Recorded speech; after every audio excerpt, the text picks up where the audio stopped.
Papa Francisco. Audiencia General, 23 de octubre de 2019.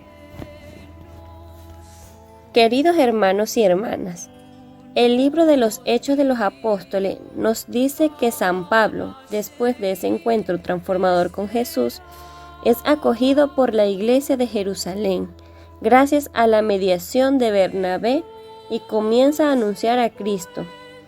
Pero, debido a la hostilidad de algunos, se ve obligado a trasladarse a Tarso, su ciudad natal, donde Bernabé se une a él para involucrarlo en el largo viaje de la palabra de Dios.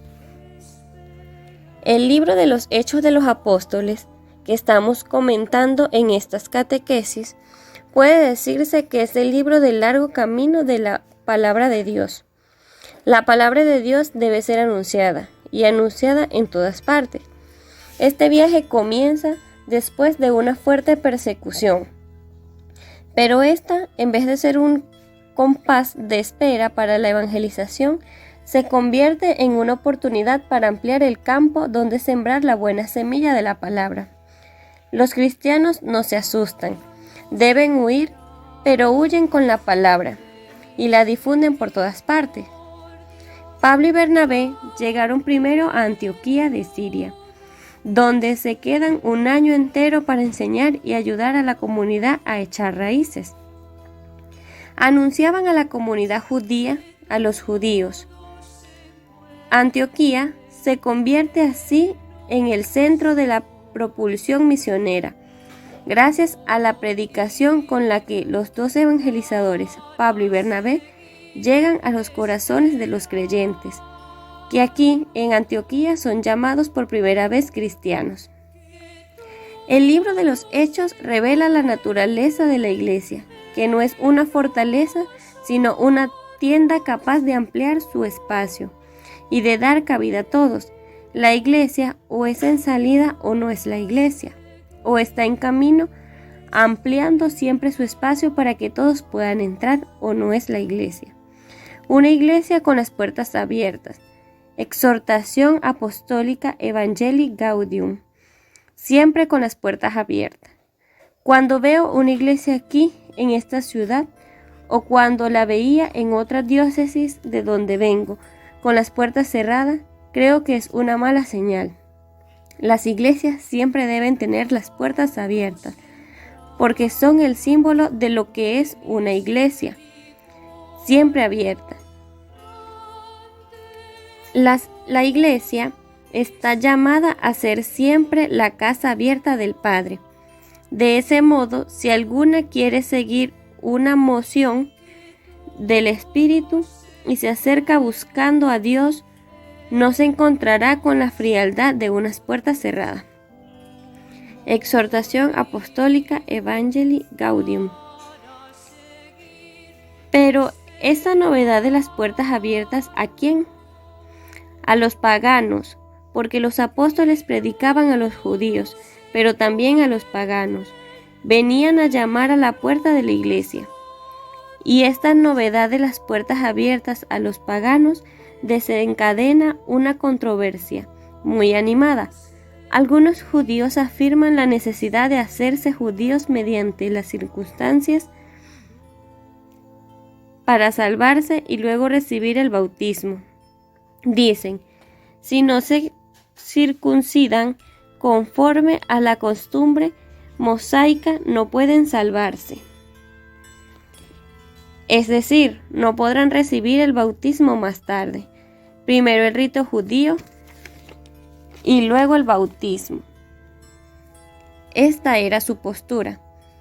Y para resolver la cuestión, Pablo y Bernabé consultan el consejo de los apóstoles y de los ancianos en Jerusalén, y tiene lugar lo que se considera el primer concilio en la historia de la Iglesia, el concilio o asamblea de Jerusalén, al que Pablo se refiere en la carta de los Gálatas. Se aborda una cuestión teológica, espiritual y disciplinaria muy delicada, es decir, la relación entre la fe en Cristo y la observación de la ley de Moisés, En el curso de la asamblea son decisivos los discursos de Pedro y Santiago, columnas de la Iglesia Madre. Invitan a no imponer la circuncisión a los paganos, sino solo a pedirles que rechacen la idolatría y todas sus expresiones. De la discusión viene el camino común, y esa decisión ratificada con la llamada Carta Apostólica enviada a Antioquía. La Asamblea de Jerusalén arroja una luz significativa sobre cómo tratar las diferencias y buscar la verdad en la caridad. Nos recuerda que el método eclesial de resolución de conflictos se basa en el diálogo. Constituido por la escucha atenta y paciente y el discernimiento efectuado a la luz del Espíritu. En efecto, es el Espíritu el que ayuda a superar los cierres y las tensiones, y actúa en los corazones para que alcancen la verdad y la bondad, para que lleguen a la unidad. Este texto nos ayuda a comprender la sinodalidad.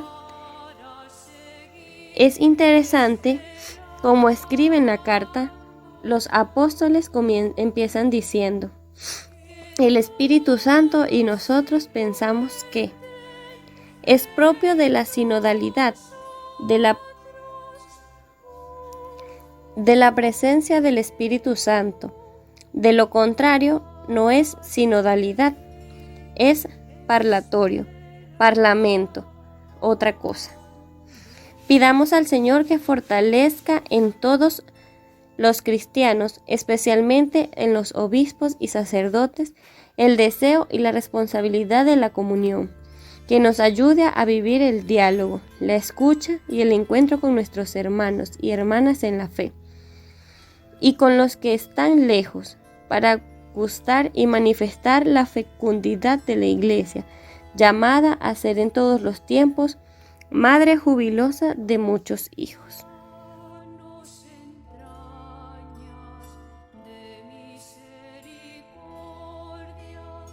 A la campanita de notificaciones, regálanos un me gusta, comparte con tus amigos y síguenos en nuestras redes sociales.